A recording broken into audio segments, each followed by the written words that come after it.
কোম্পানির চেয়ারম্যান হতে না পেরে ৪ পরিচালক ভিত্তিহীন অভিযোগ ও সাজানো মামলা দিয়ে হয়রানি করেছেন বলে অভিযোগ করেছেন আবাসন অ্যাসোসিয়েট ও আবাসন ডেভেলপার্স লিমিটেডের চেয়ারম্যান মাহবুবুল হক শেরিন। শনিবার বেলা ২টায় সিলেট নগরীর আম্বরখানাস্থ একটি হোটেলের হল রুমে সংবাদ সম্মেলন করে তিনি এ অভিযোগ করেন। শেরিন জগন্নাথপুরের মিরপুর ইউনিয়ন পরিষদের চেয়ারম্যান ও জগন্নাথপুর উপজেলা আওয়ামী লীগের কোষাধ্যক্ষ। সংবাদ সম্মেলনে লিখিত বক্তব্যে তিনি বলেন, আবাসন অ্যাসোসিয়েট এবং আবাসন ডেভেলপার্সের চেয়ারম্যান, সাবেক ব্যবস্থাপনা পরিচালক ও প্রকল্প পরিচালকের উপর মিথ্যা ও ভিত্তিহীন মামলা দেওয়া হয়েছে। মামলার তদন্ত শেষ না হওয়ার আগেই সম্পূর্ণ বেআইনিভাবে তাকে গ্রেফতার করা হয়েছে। অবশ্য ৩ দিনের মাথায় তিনি জামিনে মুক্ত হন। গ্রেফতার ও হাতকড়া সহ ছবি প্রচার করে তার সম্মানহানি ঘটানো হয়েছে বলে অভিযোগ করেন শেরিন।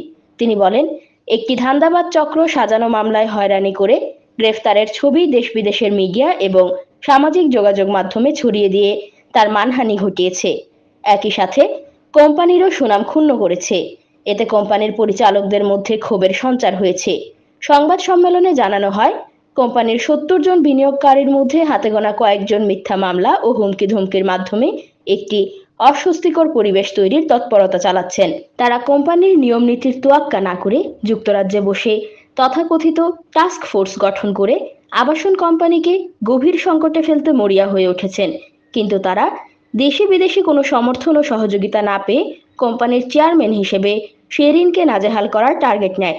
অথচ তারা জানেও এই কোম্পানির চেয়ারম্যান হিসেবে কোম্পানির ভূমি ও সম্পদ রক্ষা করতে গিয়ে শেরিন ব্যক্তিগতভাবে কোটি কোটি টাকা ব্যয় করেছেন। অথচ তার বিরুদ্ধে ১৫০ কোটি টাকা আত্মসাতের মিথ্যা অভিযোগ তোলা হয়েছে।